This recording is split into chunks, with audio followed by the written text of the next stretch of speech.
So I would use the word precarious, and the reason is particularly in Utah. When we look at the hospital bed occupancy, that's gone up significantly, over double since May. And then particularly when we look at ICU beds, they are very tight. And when you get even further into that, you think of ICU beds in the larger hospitals, because small hospitals with a couple bed ICU probably don't feel comfortable caring for COVID. When we get down to that, and then we also recognize that hospitals really don't run well when they're above 80% occupancy, that leaves under 50 ICU beds in Utah. So right now, we're averaging about 650 cases a week. When and if Utah gets above 850 cases a week on average, we will see most of the ICU beds at that 80% capacity or above, and that's when the system gets gummed up. Hospitals end up boarding patients in the emergency rooms, which is not ideal care. And so we're really at a precarious point right now where ICUs are on the verge of being at capacity.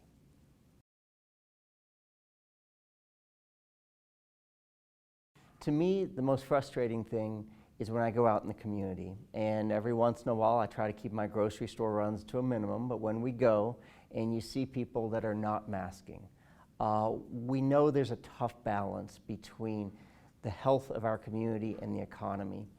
Masking doesn't affect the economy. We can significantly reduce, probably about 2/3, the transmission of COVID just by wearing a mask when we're out in public around other people. And so it's so frustrating when you see that simple act not being followed. When we look at the transmission rate of this virus in Utah, it's currently measured about 1.1. So 1.1, if you think about transmission, when it gets below 1, that's when you start to see the virus go away. That means fewer people are getting infected than get infected. So we don't have to turn the dial that far. If we can get that number under 1, we will see this virus starting to disappear. And masks have been shown to reduce transmission by 30, as much as 60%. So if we all did it, we could beat this virus. The mask, clearly the biggest impact of a normal surgical mask or even a cloth mask is keeping you from spreading it to other people. But there also is some degree of protection wearing that mask from the other person. The most protection you get is when both people in an encounter are wearing a mask. It's very hard to transmit the virus if two people who are close together are both wearing masks.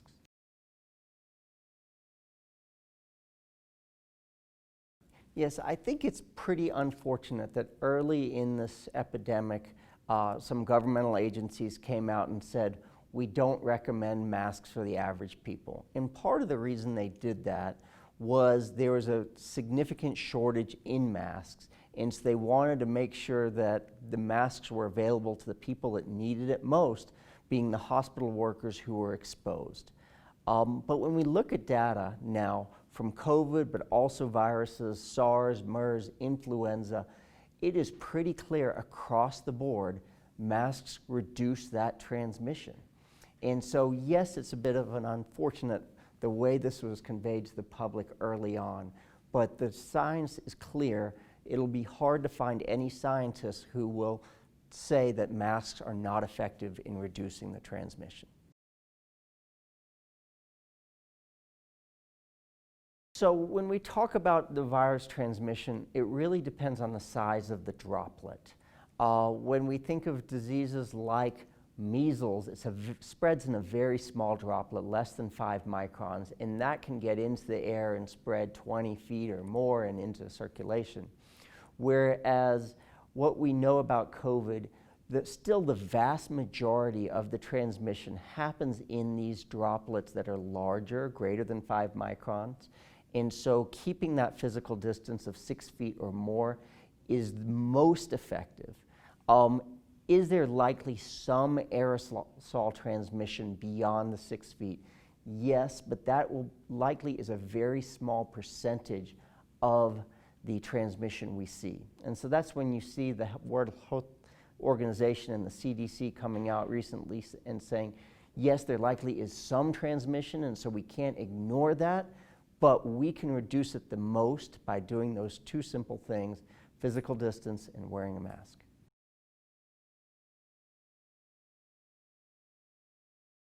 Everything has to be weighed relatively. Data, just last week we saw some data come out in pediatrics, which changed the way we think about this virus compared to some other viruses. So we all know, those of us who have kids, we know our kids went to daycare or school, got sick, bring it home and get us sick. That's just pretty common from what we've known with other colds and flu. The data that came out last week was a little bit different, and what it was showing is it was pretty rare for a child to get another child sick or a child to get an adult sick with COVID. Only about 8% of the transmission did the child get sick first and then bring it home to their family members. It was a relatively small study, but that's starting to mount this evidence to say maybe this is safer than we thought. So then what do we have to weigh it against? The other thing we have to weigh it against is the other things that happen, the physiologic development that happens to children by being around other children, by learning. And there is a toll. It's hard to put an exact weight to those because they're very different, illness versus childhood development. But you see the American Academy of Pediatrics came out, for the most part, in favor of schools reopening. But then it's going to end up being a local decision, and that has to do with a lot with how prevalent is this disease in a certain community. We've certainly seen in France, for example, where they were very strict about social distancing.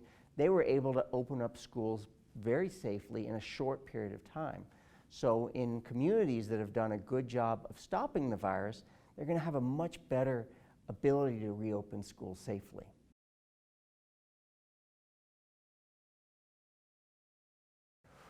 We know a lot less about that, about children wearing masks, and we certainly know that for very young children, that just might not be possible. You can imagine a 1 or a 2-year-old or a little child just not being able to do that. And so there are going to be certain circumstances when it's not possible.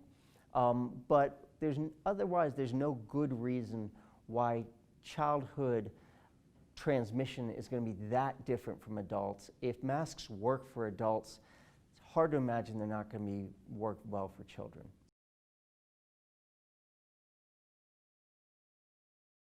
I'm feeling more comfortable, first of all, knowing a lot more than that we knew in the spring. Number one, children are actually much less likely to get COVID. Children are much less likely to transmit COVID. And then children are also much less likely to get hospitalized or die from COVID. So children are a much safer population from COVID than we adults. And so I am feeling personally a lot more comfortable with it. But it takes a community, because this is a community decision.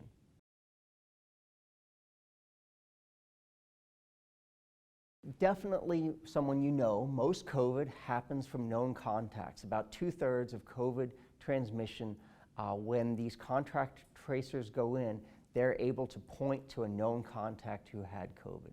So most likely it's going to come from someone who had COVID, and about 2/3 of those known contacts are family members. Now that's where it gets a little bit harder, right? We can't very well socially distance ourselves from our own family members. So somebody's got to bring that disease into the family, and that's from likely outside of the family, most likely from those known contacts outside of the family.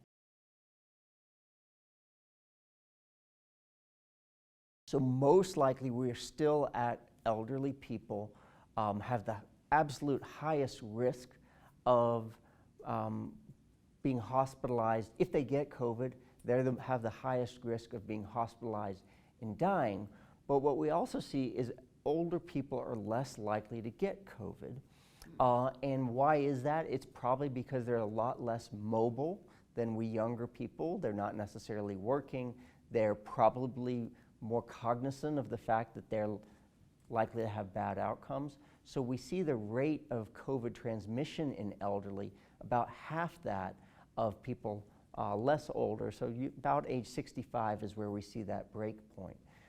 So we are seeing a lot of young people getting hospitalized just because young people are now getting COVID so much more than older people. So there's a pretty good number across the board, 18 to 25, 40 plus year olds getting hospitalized with COVID because there's so many more of them getting the disease.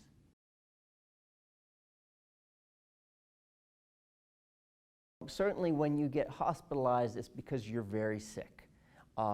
People who get hospitalized, average length of stay is around 5 to 7 days in the hospital, and those people often go home still pretty ill. Many require oxygen for weeks, if not months. We've certainly seen some of these people who might require oxygen for the rest of their lives after a really severe illness. The data is still emerging on that because we just don't have enough experience. But please recognize that if you get sick, you may not just bounce back after such an infection. It could cause long-term harm to you, and all the more reason where the prevention comes in.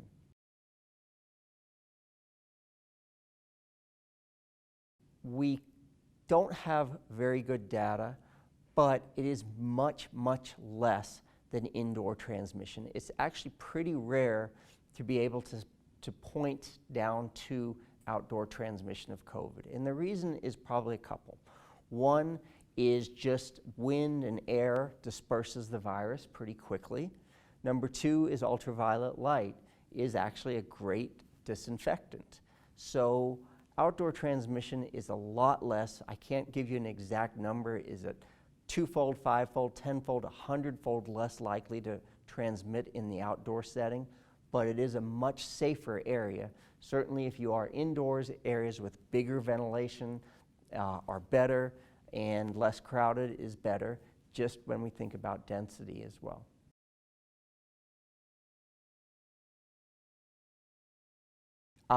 Answer is yes. 60% alcohol has been proven to kill this virus. 100% alcohol is not the best thing for your hands or your body or your mouth. So 60% alcohol has been proven to be an effective hand sanitizer in killing this virus, as well as many other viruses and bacteria.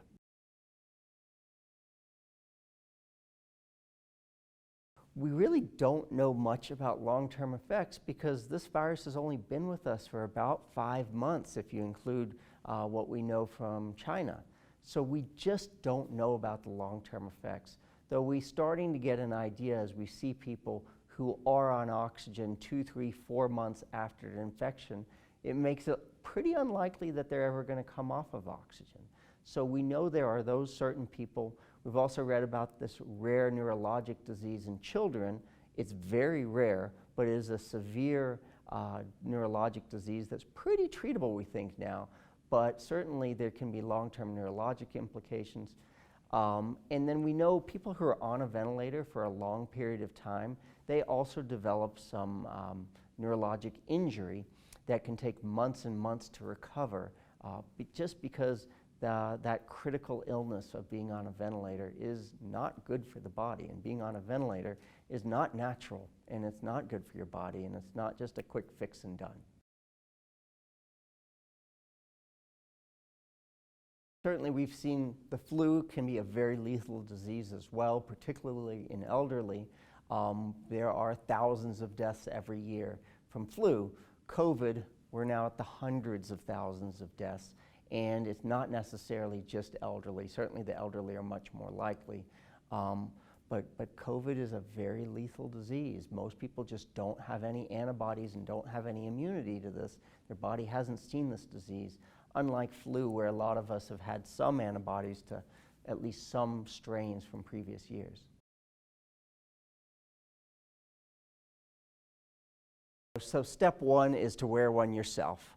Hopefully, as it becomes more commonplace in our society, people will recognize this is the new norm, at least for the next several months, maybe year or two. This is the new norm in our society. So that's step one, is to model that behavior yourself. Step two is going to be very variable, and it certainly depends on how you approach somebody. If you can say, excuse me, I would feel more comfortable if you would wear a mask around me, you're much more likely to be successful. But this is hard, and this has become politicized, unfortunately. But ultimately, it's just trying to instill that behavior in ourselves, our families, and hopefully that will then spread to the rest of our community.